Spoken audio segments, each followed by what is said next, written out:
તો નમસ્કાર ગુજરાત, આજના તાજા હવામાન સમાચારોમાં આપ સૌ મિત્રોનું હાર્દિક સ્વાગત છે।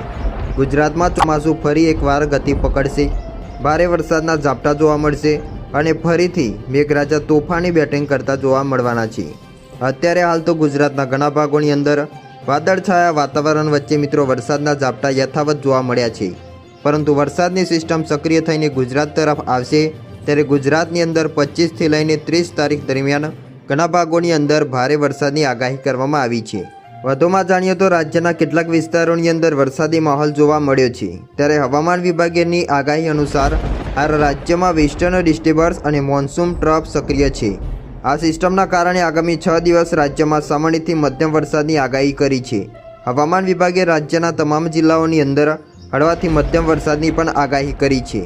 ગુજરાતમાં વરસાદના આંકડાઓ ઉપર એક નજર કરીએ તો ચાલુ સિઝનમાં ગુજરાતમાં હજી સુધી સરેરાશ કરતાં ઘણો ઓછો વરસાદ જોવા મળ્યો છે।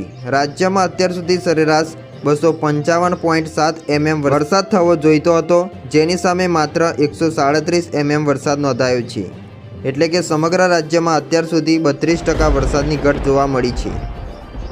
દ્વારકામાં સૌથી ઓછો વરસાદ દેવભૂમિ દ્વારકા જિલ્લાઓમાં સ્થિતિ સૌથી વધુ ચિંતાજનક છે। અહીં સામાન્ય રીતે થતા 233 mm વરસાદની સામે માત્ર 8.4 mm જ વરસાદ નોંધાયો છે, જે 96% જેટલી મોટી ઘટ દર્શાવે છે। દેશના અન્ય રાજ્યોમાં ચોમાસાની વાત કરીએ તો ભારતીય હવામાન વિભાગ દ્વારા દેશના અન્ય ઘણા ભાગોની અંદર ભારેથી અતિભારે વરસાદનું પૂર્વાનુમાન જાહેર કરવામાં આવ્યું છે। જમ્મુ કાશ્મીરથી લઈને ઉત્તર પ્રદેશ, બિહાર અને પશ્ચિમ બંગાળ સુધી જોરદાર વરસાદનું એલર્ટ છે। આગામી એક સપ્તાહ સુધી દેશના અનેક ભાગોમાં ચોમાસું સંપૂર્ણપણે સક્રિય રહેશે। ખાસ કરીને ઉત્તર પશ્ચિમ, પૂર્વ અને પૂર્વોત્તર ભારતીય આગામી 6 થી લઈને 7 દિવસ સુધી સારો વરસાદ રહેશે। આ સમયગાળા દરમિયાન પશ્ચિમ, મધ્ય અને દક્ષિણ ભારતમાં મોટાભાગના વિસ્તારોમાં વરસાદ ઓછો રહેવાની પણ શક્યતાઓ વ્યક્ત કરી છે।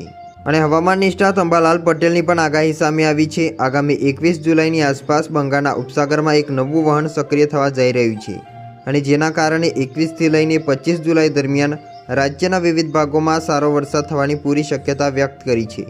આ સમયગાળા દરમિયાન મધ્ય ગુજરાતના અમદાવાદ, વડોદરા અને મહીસાગર જેવા વિસ્તારોની અંદર પણ ભારે વરસાદ પડી શકે છે। આ ઉપરાંત ગુજરાતના મહેસાણા અને પાટણમાં પણ સારા વરસાદની સંભાવનાઓ છે, જ્યારે સાબરકાંઠા અને અરવલ્લી જિલ્લાઓમાં પણ છૂટો છવાયો વરસાદ નોંધાઈ શકે છે। 26 થી લઈને 30 જુલાઈ દરમિયાન દક્ષિણ ગુજરાતના વિસ્તારોમાં અતિભારે વરસાદ ખાબકી શકે છે। આ સાથે જ સૌરાષ્ટ્ર કચ્છમાં પણ મેઘમહેર થતી જોવા મળવાની છે, જેમાં કચ્છના કેટલાક વિસ્તારોમાં તેમજ પોરબંદર અને દ્વારકા જેવા વિસ્તારોની અંદર પણ સારો વરસાદ જોવા મળી શકે છે।